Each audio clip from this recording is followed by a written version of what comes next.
صوبہ خیبر پختونخوا کے شہر پشاور میں ڈویژن نگران اور دیگر ذمہ دار اسلامی بھائیوں نے عالم دین پشاور گارڈن مسجد کے امام و خطیب علامہ یاسر کریمی مدہ ذیل العالی سے ملاقات کی اور انہیں عمرے کی مبارکباد پیش کی۔ اس موقع پر ڈویژن نگران نے دعوت اسلامی کی جانب سے نئی لانچ کی جانے والی اپلیکیشن فتویٰ رضویہ کا تعارف بھی پیش کیا، جس کو علامہ یاسر کریمی مدہ ذیل العالی نے سراہتے ہوئے اپنی نیک خواہشات کا اظہار کیا اور مدنی خبروں کو اپنے تاثرات بھی دیے۔ نہایت خوشی اور مسرت کا موقع ہے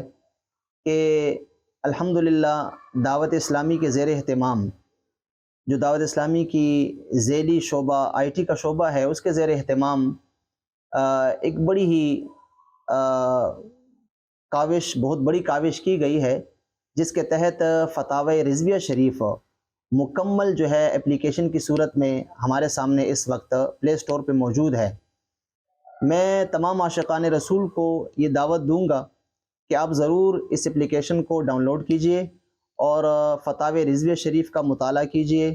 اور اس سے جتنا ہو سکے استفادہ آپ کیجئے۔ اللہ تبارک و تعالی مزید ترقیاں نصیب فرمائے اور شعبہ آئی ٹی کو اللہ تعالی دن دگنی رات چگنی ترقی نصیب فرمائے۔ دوسری جانب پنجاب کے شہر ملتان مدینۃ الاولیاء کے علاقے الطاف ٹاؤن میں مقامی صحافی عقیل قریشی مرحوم کے سال ثواب کے لیے فاتحہ خوانی کا اہتمام کیا گیا، جس میں جوائنٹ ایڈیٹر افضل کامران، ریزیڈنٹ ایڈیٹر عدیل کچھی اور دیگر اسٹاف نے بھی شرکت کی۔ مدرسۃ المدینہ کے طلباء کرام نے قرآن خوانی اور نعت خوانی کی، ختم شریف پڑھا گیا، جبکہ آخر میں دعائے مغفرت کروائی گئی۔ اس موقع پر جوائنٹ ایڈیٹر افضل کامران اور دیگر نے مدنی خبروں کو اپنے تاثرات بھی دیے۔ دعوت اسلامی کی طرف سے یہ اہتمام کیا گیا،